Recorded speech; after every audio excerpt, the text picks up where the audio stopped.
একরাশ মেঘ অশ্রুর মতো বৃষ্টি বুকে নিয়ে ভেসে চলেছে। আকাশ তাই দেখে অবাক। ব্যাপার কি?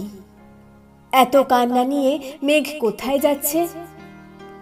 মাঝ বাতাসে দাঁড় করিয়ে জিজ্ঞেস করল, কার ঘরে আগুন লেগেছে? শ্রাবণ তো শেষের দিকে, এখন আবার বৃষ্টির তলব কে দিচ্ছে? মেঘগুলো একটু চুপ করে রইল।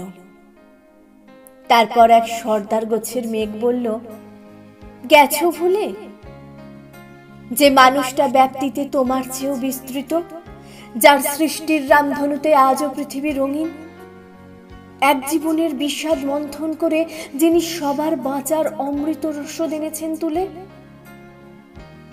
আজই তো সেই স্বপ্ন পথিকের চলে যাওয়ার দিন। ভুলে গেছো তুমি তা আকাশ?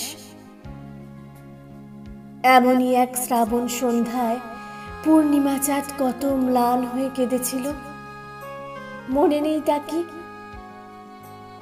বাতাসও সেদিন এক নিদারুণ হাহাকারে শুনেছিল কোটি হাহুতাশ। কতটা আধার হয়ে শোক নেমেছিল। সেই কালো রাত তুমি ভুলে গেলে নাকি? আকাশ স্তব্ধ হলো। তার মনে এলো সেই পরিচিত মুখ, সভ্যতার শেষ ঋষির। পথ ছেড়ে সে মেঘেদের বলল, যাও, পৃথিবীকে দেখাও কতটা বিষণ্ণ আজও আমাদের মন। ঈশ্বর হারানোয় আমাদের কান্নারা ঝরুক অঝরে, ধরে রূপ বৃষ্টির।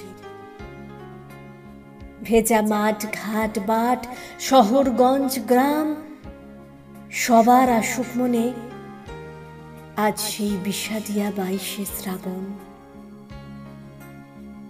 সেই বিষাদিয়া 22শে শ্রাবণ।